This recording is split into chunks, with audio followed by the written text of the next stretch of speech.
Hello dear student, welcome to K100 commerce classes. पिछले class में हम देखे थे बजट एंड बजटिंग और आज इसी को कंटिन्यू करते हुए आज हम देखेंगे इसके टाइप्स, बजट के टाइप्स देखेंगे, टाइप्स ऑफ बजट। तो चलिए शुरू करते हैं। तो बजट जो है बजट को कई वर्गों में वर्गीकृत किया गया है। पहला हमारा दिया हुआ है समय के आधार पर बजट, उसके बाद दिया है लोच के आधार पर बजट, फिर कार्यानुसार बजट। तो ये तीन तरीके से इसको बांटा गया है। इसको हम एक एक करके देखेंगे। अन्य बजट, चौथे पॉइंट दिया है अन्य बजट। तो एक एक करके देखेंगे हम कि क्या होता है बजट और बजट के प्रकार कितने प्रकार के हैं। तो समय के आधार पर budget, on the basis of period. समय के आधार पर बजट को तीन भागों में बांटा गया है। एक है दीर्घकाल बजट और दूसरा है अल्पकालीन बजट और तीसरा है चालू बजट। तो पहला दीर्घकालीन बजट, लॉन्ग टर्म बजट। ये बजट क्या होता है देखेंगे। दीर्घकालीन बजट व्यवसाय के दीर्घकालीन नियोजन से संबंधित होते हैं। जो दीर्घकालीन बजट है वो दीर्घकालीन नियोजन से संबंधित होते हैं, लॉन्ग टर्म से संबंधित होते हैं। प्राय इनकी अवधि 5 वर्ष या अधिक होती है। जब हम कोई बजट 5 वर्ष या अधिक के लिए बनाते हैं तो ये हमारा दीर्घकालीन बजट कहलाता है, लॉन्ग टर्म बजट कहलाता है। ये बजट सामान्यतः भौतिक मात्राओं की इकाई में तैयार किए जाते हैं। पूंजीगत व्यय बजट तथा शोध एवं विकास बजट दीर्घकालीन बजट के महत्वपूर्ण उदाहरण हैं। ठीक है जी। तो पूंजीगत बजट, पूंजीगत व्यय बजट, शोध एवं विकास बजट, ये सब दीर्घकालीन बजट के अंतर्गत आते हैं। ठीक है। तो सिंपल सा है कि जब हम 5 वर्ष या अधिक अवधि के लिए कोई बजट बनाते हैं तो हमारा दीर्घकालीन बजट कहलाएगा। सेकंड है अल्पकालीन बजट, शॉर्ट टर्म बजट। अल्पकालीन बजट वह बजट है जो सामान्यतः 1 वर्ष तक की अवधि के लिए बनाया जाता है। जब हम कोई 1 वर्ष की अवधि के लिए बनाते हैं तो वो क्या कहलाएगा, हमारा अल्पकालीन बजट कहलाएगा। इसे सामान्यतः मौद्रिक इकाई में तैयार किए जाते हैं। ठीक है।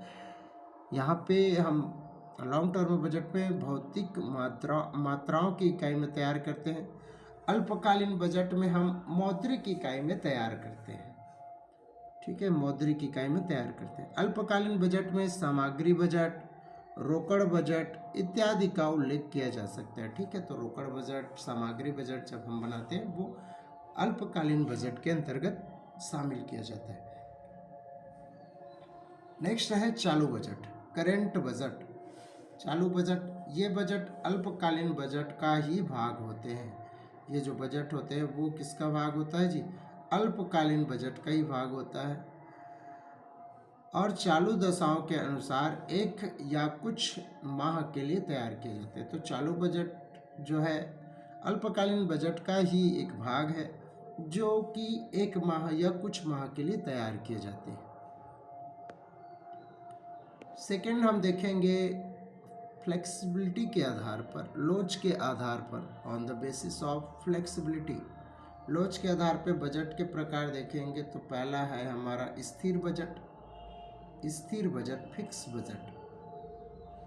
स्थिर बजट को स्टैटिक बजट भी कहते हैं। स्थिर बजट वह बजट है व्यावसायिक उपक्रम की एक ही प्रकार की दशाओं के लिए तैयार किया जाता है। ठीक है। स्थिर बजट वह बजट है जो व्यावसायिक उपक्रम की एक ही प्रकार की दशाओं के लिए तैयार किया जाता है, अर्थात क्रियाशीलता के केवल एक स्तर पर आधारित होता है। ठीक है जी। जब हम बजट जो बनाते हैं वो किसी एक चीज पे फोकस रख के बनाया जाता है, एक ही दशा पे हम बनाते हैं तो हमारा वो फिक्स बजट कहलाता है। इसमें हम कोई भी परिवर्तन नहीं करते हैं। डेफिनेशन दिया हुआ है ICMA लंदन के अनुसार, स्थिर बजट ऐसा बजट है जो अपरिवर्तित दशाओं के लिए बनाया जाता है। ठीक है, ऐसा बजट जो अपरिवर्तित दशा, जो ऐसी दशा जो परिवर्तन नहीं होगा, उनके लिए जब हम बजट बनाएंगे तो वो हमारा फिक्स बजट कहलाता है और वास्तव में प्राप्त क्रियाशीलता के स्तर को ध्यान में नहीं रखा जाता है। ठीक है जी, तो यहाँ पे कोई भी हम संशोधन नहीं करते हैं बजट पे। एक बजट जो बना देते हैं वो हमारा फिक्स होता है और उन्हीं के अकॉर्डिंग होता है। चाहे हमारा कोई भी जो मार्केट की दशा है उसमें परिवर्तन हो, हमारे बजट में कोई परिवर्तन नहीं होता है, तो ये हमारा क्या कहलाएगा, फिक्स बजट कहलाएगा। सेकंड दिया हुआ है लोचदार budget, flexible budget. Flexible budget क्या होता है देखेंगे। लोचदार बजट वह बजट है जो व्यावसायिक क्रियाशीलता के विभिन्न स्तरों, लागतों, आगमों और लाभों की स्थिति दर्शाता है। क्रियाशीलता के स्तर का आशय उत्पादन अथवा विक्रय की विभिन्न मात्राएं क्रियाशीलता के स्तरों का आशय उत्पादन अथवा विक्रय की विभिन्न मात्राओं हैं। ICFA के अनुसार लोचदार बजट एक ऐसा बजट है जो स्थायी, अर्धस्थायी और परिवर्तनशील लागत के अंतर स्वीकार करता है। ठीक है जी, तो लोचदार जो बजट है वहाँ पे हम कोई चीज़ों में परिवर्तन हो रहा है, व्यावसायिक क्रियाशीलता के विभिन्न स्तर, लागतों, आगमों और लाभों की स्थिति को दर्शाता है और यहाँ पे हम जो है परिवर्तन करते रहते हैं समय के अनुसार। यदि हमें लगता है कि उसमें परिवर्तन किया जाए तो इस बजट में हम परिवर्तन करते रहते हैं। तो ये हमारा लोच के आधार पे दो टाइप के बजट हुए, फिक्स बजट और दूसरा फ्लेक्सिबल बजट। नेक्स्ट है कार्यानुसार budget on the basis of function. कार्यानुसार budget on the basis of function. तो इस आधार पर बजट को दो श्रेणियों में रखा जाता है, एक है मास्टर बजट और दूसरा है विभागीय, कार्यात्मक या सहायक बजट। ठीक है, तो मास्टर बजट क्या कहलाएगा जी। सामान्यतः किस क्रम में सभी विभागीय एवं सहायक बजटों का एकीकृत सारांश के रूप मास्टर बजट कहलाता है। ठीक है जी, तो जब हम सभी विभागों एवं सहायक बजटों को मिला करके एक बजट बनाते हैं तो वो हमारा मास्टर बजट कहलाता है। कुछ लेखापालक जो बजटीय लाभ हानि खाता तथा आर्थिक चिट्ठों को ही मास्टर बजट कहते हैं। ठीक है, तो मास्टर बजट के अंतर्गत हम सभी विभाग एवं सहायक बजटों को शामिल करके एक बजट बनाते हैं, तो वो हमारा क्या कहलाएगा जी, मास्टर बजट कहलाए। दूसरा है सहायक बजट या विभागीय बजट या कार्यात्मक बजट। इस वर्ग में उन बजटों को रखा जाता है जो क्रियात्मक या विभागीय आधार पर बनाए जाते हैं। ठीक है, जब बजट अपने अपने जो फर्म में अलग अलग विभाग होते हैं उनके द्वारा अपना अपने विभाग का जब बजट बनाया जाता है तो वो विभागीय बजट कहलाएगा। ठीक है, तो इस तरह से ये जो बजट हुए कार्यात्मक आधार पे बांटा गया है। कार्यात्मक आधार पे जो बजट को और बांटा गया है ऑपरेटिंग बजट और दूसरा है फाइनेंशियल बजट। तो ऑपरेटिंग बजट के अंतर्गत हम विक्रय बजट बनाते हैं, विक्रय कितना होगा उसका। उत्पादन बजट, कितना हमको उत्पादन करना है, कैसे उत्पादन करना है, उसके लिए हम जब बजट बनाते हैं तो उत्पादन बजट कहलाएगा। लागत बजट, हम लागत कितना आएगा उसका अनुमान लगाते हैं, लागत बजट बनाते हैं। तो लागत बजट के अंतर्गत हम जो भी उत्पादन कर रहे हैं उनकी लागत क्या आएगी उसके लिए बजट बनाते हैं। नेक्स्ट है हमारा, अब लागत बजट के प्रकार भी दिया हुआ है हमको। तो उत्पादन लागत बजट, अब लागत के कई टाइप्स है। तो उत्पादन लागत बजट, उत्पादन करने से कितना लागत आएगा उसके लिए बजट। प्रशासन लागत बजट, उसको प्रशासन पे जो भी वस्तु हम उत्पादन कर रहे हैं, फर्म जो चला रहे हैं उसके प्रशासन में कितना लागत आएगा उसके लिए बजट बनाते हैं। विक्रय एवं वितरण बजट, जब हम प्रोडक्ट बनाए हैं उसका विक्रय करेंगे, सेलिंग करेंगे, डिस्ट्रीब्यूशन करेंगे, तो उस पर कितना लागत आएगा, उनके लिए जब हम बजट बनाते हैं तो विक्रय एवं वितरण लागत बजट कहलाएगा। अनुसंधान एवं विकास बजट, जब हम रिसर्च एंड डेवलपमेंट करते हैं तो उस पर कितना खर्चा आएगा, कितना क्या होगा, उनके लिए जो बजट बनाते हैं वो अनुसंधान एवं विकास बजट कहलाएगा। अन्य बजट और कुछ भी जो बजट रहेंगे वो अन्य बजट के अंदर, ठीक है। इसके अंतर्गत उत्पादन लागत बजट के अंतर्गत प्रत्यक्ष सामग्री बजट है। उत्पादन लागत करेंगे तो प्रत्यक्ष सामग्री, प्रत्यक्ष श्रम, निर्माणी उपरिव्यय व्यय, ये इन सारी चीज़ों के लिए हम बजट बनाएंगे तो वो क्या कहलाएगा हमारा उत्पादन लागत बजट के अंतर्गत प्रत्यक्ष सामग्री बजट। कितना श्रम लग रहा है उसके लिए जब हम बजट बनाएंगे तो वो प्रत्यक्ष श्रम, और निर्माणी उपरिव्यय और भी कई अन्य कार्य होंगे उनके लिए जब बजट बनाएंगे, है ना, तो वो निर्माणी उपरिव्यय बजट कहलाएगा। दूसरा है वित्तीय बजट, रोकड़ बजट। रोकड़ बजट, रोकड़ के लिए जब हम बजट बनाएंगे कितनी रोकड़ की आवश्यकता होगी, कहाँ उपयोग होगा, ये रोकड़ बजट जो है 1 वर्ष की अवधि को शामिल किया जाता है। जब हम छोटे खर्चों के लिए जब रोकड़ बजट बनाते हैं, जो हमारे जो दैनिक व्यय है उनके लिए जब हम बजट बनाएंगे तो वो रोकड़ बजट। पूंजीगत बजट, पूंजीगत व्यय बजट, जब हम पूंजी में कोई खर्च करते हैं उनके लिए कोई बजट बनाते हैं, जैसे मशीनरी लगाए, तो इन सारी चीज़ों के लिए जब हम बजट बनाएंगे तो वो हमारा पूंजीगत व्यय बजट कहलाएगा।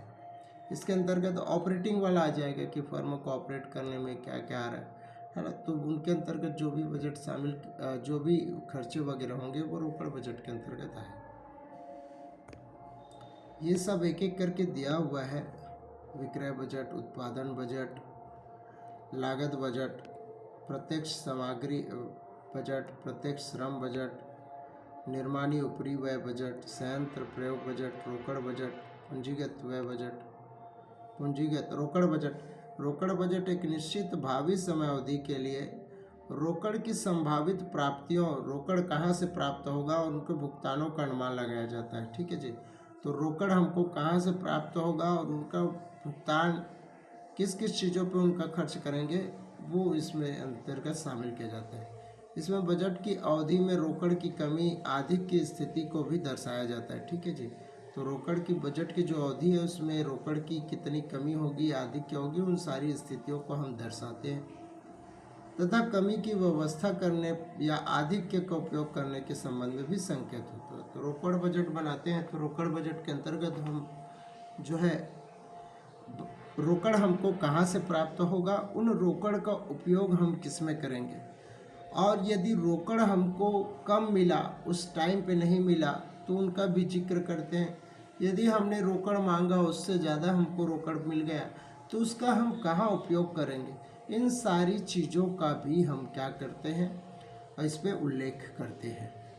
दूसरा है हमारा पूंजीगत बजट। यह बजट निर्धारित उत्पाद कार्यक्रम को पूरा करने के लिए स्थायी संपत्तियों में किए जाने वाले व्यय का पूर्वानुमान होता है। बजट के लिए विभिन्न वैकल्पिक पूंजीगत संपत्तियों की लागत और उनमें होने वाले लाभ पर तुलनात्मक विचार भी किया जाता है, ठीक है जी। तो ये पूंजीगत व्यय के संबंध में होता है, पूंजीगत व्यय बजट बनाते हैं। नेक्स्ट है अन्य बजट। अन्य बजट में जैसे शून्य आधार बजट, इस वर्ग में शून्य आधार बजट या कार्य निष्पादन बजट का उल्लेख किया जा सकता है।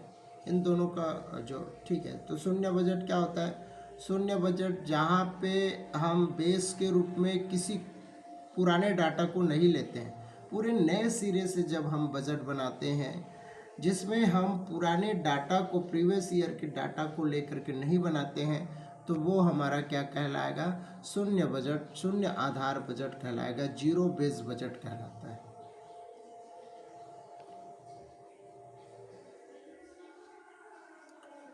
आगे दिया हुआ है प्रभावशील बजट प्रणाली के आवश्यक तत्व, essential of an effective budgetary system.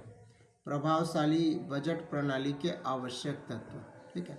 इसको देखेंगे एक एक करके।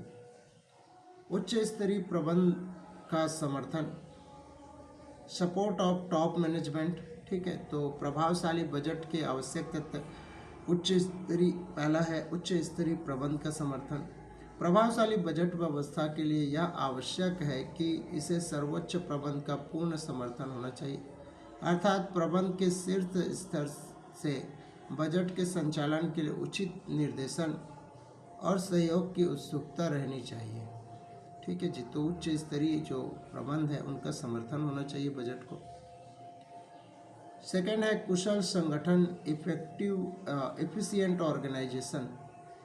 बजट निर्माण एवं संचालन के लिए यह आवश्यक है कि संस्था में संगठन व्यवस्था सुदृढ़ और कुशल होना हो।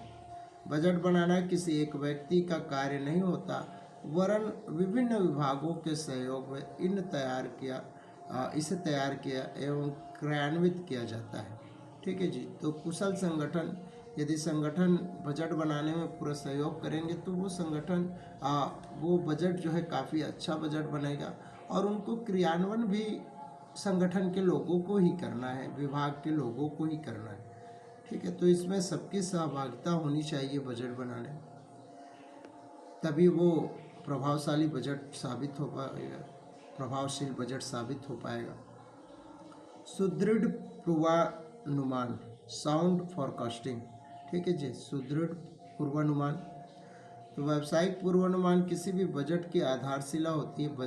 पूर्वानुमान लगा करके हम बजट बनाते हैं, तो वो जो पूर्वानुमान हम लगा रहे हैं वो काफ़ी अच्छा होना चाहिए, सांख्यिकी विधि का प्रयोग करके पूर्वानुमान लगाना चाहिए। शुद्ध लेखांकन प्रणाली, एक्यूरेट अकाउंटिंग सिस्टम। प्रभावशाली बजट व्यवस्था के लिए यह आवश्यक है कि लेखांकन व्यवस्था पूर्ण और विश्वसनीय हो, जिससे उपक्रम के किसी भी कार्यक्षेत्र के संबंध में उचित और पूर्ण समग्र सफलता से उपलब्ध हो सके। ठीक है जी, तो शुद्ध लेखांकन प्रणाली भी होना जरूरी है प्रभावशील बजट बनाने के लिए। पूर्ण एवं सुनियोजित लागत लेखा विधि, जो बजट में हम बना रहे हैं तो उसमें जो लागत की लेखा विधि कर रहे हैं वो भी पूर्ण और सुनियोजित तरीके से होना चाहिए, तभी हमको एक्यूरेट लागत के बारे में पता चल पाएगा और उसको हम बजट में बनाएंगे। तो जब वास्तव में हम कार्य करेंगे तो उस टाइम पे उसको कंपेयर करेंगे तो वो एक्यूरेट होना चाहिए। जो लागत लेखा विधि है वो भी आपको काफ़ी अच्छे लेखा विधि का प्रयोग करना होगा, अच्छे तरीके से उनका लेखा करना होगा। नेक्स्ट है स्पष्टता, परिभाषित व्यावसायिक नीतियाँ। ठीक है जी, जो किसी भी संस्था के बजट इसकी व्यावसायिक नीतियों पर आधारित होता है, अतः आवश्यक है कि व्यावसायिक नीतियाँ पूर्णता और स्पष्ट और पूर्व निश्चित हो। ठीक है जी, तो व्यवसाय की जो नीतियाँ हैं वो पहले से स्पष्ट परिभाषित होना चाहिए। किसी भी बजट हम बनाएंगे तो उसमें संस्था की व्यावसायिक नीतियों पर आधारित होता है, तो हम नीतियाँ यदि स्पष्ट नहीं रहेंगी तो बजट अच्छे से नहीं बना पाएंगे। इसलिए हमारी जो व्यावसायिक नीति है वो स्पष्ट होने चाहिए और पूर्व निश्चित होने चाहिए। नेक्स्ट है सांख्यिकी सूचनाओं की उपलब्धि। यह भी आवश्यक है कि बजट बनाने के लिए प्रत्येक विभाग से संबंधित आवश्यक सूचनाएं समंकों के रूप में उपलब्ध हो। वर्तमान समय में इनके लिए प्रबंध सूचना पद्धति, मैनेजमेंट इंफॉर्मेशन सिस्टम पर भी जोर दिया जाता है। ठीक है जी, तो जब हम बजट बनाते हैं तो सारे विभागों, प्रत्येक विभागों का हमको सूचनाएं जो है अवेलेबल होनी चाहिए, तभी वो बजट बेहतर बजट बन सकता है। सतत सतर्कता, बजट की अवधि। ठीक है, बजट की अवधि व्यवसाय की प्रकृति पर निर्भर करती है, फिर भी बजट की अवधि कम से कम इतनी अवश्य होनी चाहिए कि सभी प्रकार की वित्तीय और उत्पादन क्रियाओं एवं मौसमी परिवर्तन को शामिल किया जा सके। ठीक है, तो बजट हमने जैसे बजट के टाइप्स पढ़े हैं, तो बजट की अवधि भी निर्धारित होनी चाहिए कि कितने समय के लिए हम बजट बना रहे हैं। ठीक है, एकदम कम समय के लिए भी बजट नहीं होना चाहिए, उसमें सारा चीज़ शामिल होना चाहिए, वित्तीय और उत्पादन क्रिया, मौसमी परिवर्तन, इन सारी चीज़ों को हमको शामिल करना चाहिए, तभी वो हमारा प्रभावशील बजट कहलाएगा। ठीक है, आगे बजट का उपयोग व उनकी सीमाओं का ज्ञान। बजट जो हम बना रहे हैं वो हम किस चीज़ के लिए बना रहे हैं, किस चीज़ के लिए उनका उपयोग होगा, उनका सीमाएं क्या होंगी, उन सारी चीज़ों को हम जब जानते रहेंगे तब हमारा बजट जो है बेहतर बजट बन पाएगा। विभिन्न बजटों में समन्वय,